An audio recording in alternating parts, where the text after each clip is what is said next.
আসসালামু আলাইকুম ভিউয়ার্স, আশা করি সবাই ভালো আছেন। নতুন আরেকটা ভিডিও নিয়ে আপনাদের সামনে হাজির হলাম। আজকের ভিডিওর টপিক হচ্ছে উইন্ডোজ 10 এ আপনি উইন্ডোজ 11 যে ফোল্ডারের যে আইকন, সেই আইকনগুলো কিভাবে চেঞ্জ করবেন। যেমন ধরেন এখানে দিস পিসি, রিসাইকেল বিন, এইসব আইকন। তারপর আমি যদি এখন কন্ট্রোল প্যানেলে যাই, আপনার সব ধরনের আইকন চেঞ্জ হয়ে যাবে এখান থেকে। তার জন্য আমাদেরকে দুটো সফটওয়্যার ডাউনলোড করতে হবে। তা আমি লিঙ্ক ডিসক্রিপশনে দিয়ে দেবো, আপনারা ডাউনলোড করে নেবেন। তা চলুন দেরি না করে ভিডিওটা শুরু করা যাক। তা আমি এখানে দুটো সফটওয়্যার ডাউনলোড করে রাখছি এখানে, এই দেখেন। তা আমি ডিসক্রিপশনে লিংক দিয়ে দেবো, আপনারা ডাউনলোড করে নেবেন। ডাউনলোড করার পরে প্রথমে এখানে যে সফটওয়্যারটা দেখছেন 7TSP, তো এইটা আমি এক্সট্রাক্ট করে নেবো, এক্সট্রাক্ট হেয়ার করে নেবো। এখানে এক্সট্রাক্ট হেয়ার করার পরে এরকম ইন্টারফেস আসবে। আসার পরে প্রথম যে সফটওয়্যারটা দেখছেন এইটা আমি রিনেম করব। রিনেম করে এখানে আপনার .EE, তাই এখানে আমি EXE এখানে মধ্যখানে এক্সটা লিখে দেবো। লিখে দেওয়ার সাথে সাথে আমি ইন্টার ক্লিক করব। করার পরে ইএস এ ক্লিক করব। করার সাথে সাথে এই দেখেন আইকনটা চেঞ্জ হয়ে গিয়েছে। তারপরে কাজ হচ্ছে উইন্ডোজ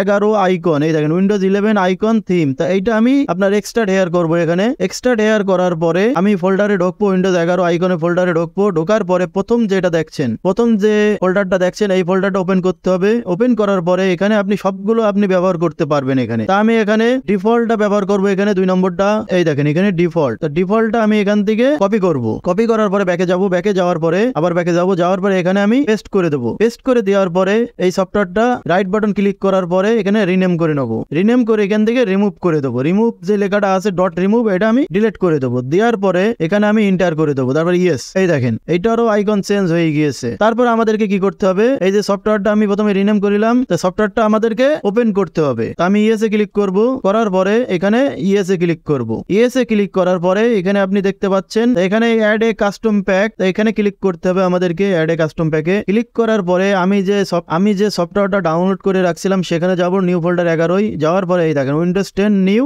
ডিফল্ট, তো এখানে ক্লিক করব। করার পরে ওপেনে ক্লিক করব। ওপেনে ক্লিক করার পরে সফটওয়্যারটা এখানে অ্যাড হয়ে গিয়েছে। তারপর আমি এখানে স্টার্টে ক্লিক করে দেবো। Start, yes. এখান থেকে আপনাদের কিছু সময় লাগতে পারে। এখানে দেখেন চেকিং হচ্ছে। এখন আমার এটা 100% কমপ্লিট হয়ে গিয়েছে। তাই দেখেন এখানে একটা মেসেজ এসেছে, প্লিজ রিবোট উইন্ডোজ। তা এখান থেকে রিবোট করতে বলছে আমাদেরকে, তা এখান থেকে রিবোট করব। তা কম্পিউটারটা আমি রিস্টার্ট দিছি। রিস্টার্ট দেওয়ার পরে আপনারা দেখতে পাচ্ছেন এখানে, আমি এখন যদি দিস পিসিতে ক্লিক করি, করার পরে আপনারা দেখতে পাচ্ছেন এখানকার আইকন সব চেঞ্জ হয়ে গিয়েছে। আপনারা এখানেও দেখতে পাচ্ছেন আইকন সব চেঞ্জ হয়ে গিয়েছে। তা আপনারা খুব সহজে আপনারা উইন্ডোজ 11 আইকন আপনারা উইন্ডোজ 10 ব্যবহার করতে পারবেন। তা আমি যদি এখন কন্ট্রোল প্যানেলে যাই, এখানে কন্ট্রোল প্যানেলে যাই, তা আমার এই ভিডিও দেখে যদি আপনাদের কোনো উপকারে এসে থাকে অবশ্যই চ্যানেলটি সাবস্ক্রাইব করবেন আর ভিডিওতে একটি করে লাইক দেবেন। ধন্যবাদ।